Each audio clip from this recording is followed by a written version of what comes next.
Mahavelona nefa ny asa-piariana fivarotandamba raha toa ka tena ilofosany izany toy ity ramatoa lehibe iray ity.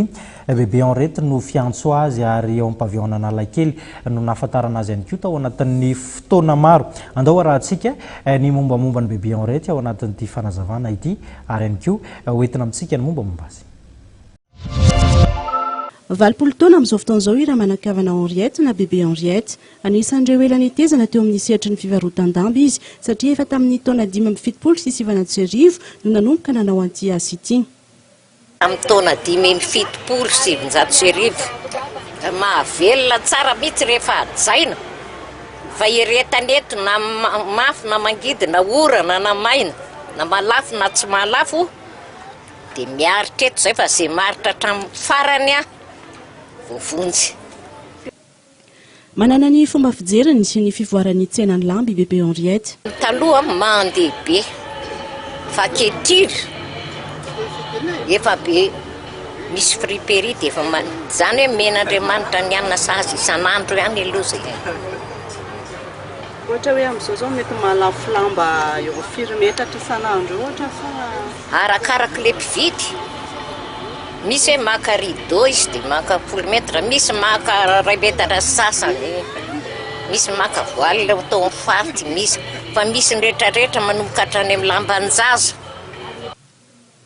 Eny amin'ny pochara na eny ambodin'ny sotro ry Bebe Henriette no mividy lamba matsina amin'ny tsena. Misy ny fifanarahana ataony amin'ireo mpamatsy azy ireo. Ary efa betsaka ny olona hitako manao izany, maka trety tsy mandoa. Efa mativady i Bebe Henriette niteraka 7 saingy efa nodimandry ny rota amin'ireo. Efa mananjafikely sy zafiafy izy. Manana ny mampiavaka azy i Bebe Henriette. Mampiavaka anazy ampaneitretena ny tenenako nareo fa zaho mpanompon'Andriamanitra.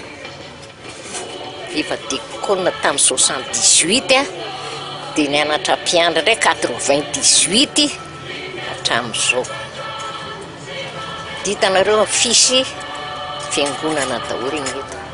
Dia ohatran'ny centre zany atao Bebe Henriette, ohatran'ny centre io zao CD misy mividy ny ampiangonana dia misy mividy dia varotana. Dia mety ampiasain'Andriamanitra amin'ny zavatra tsara.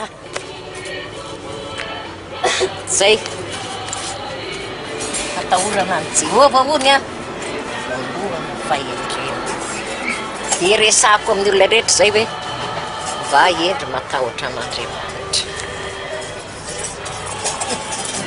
Tsy manompo vola ihany manompo amin'ny tompoko.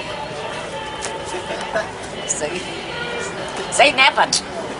Tsy mikatsaka vola ihany fa mikatsaka an'Andriamanitra. Taranaka mpivarodamba izy ary tsy mieritreritra ny hiova asa satria hoy izy samy manana ny talenta nomen'Andriamanitra azy.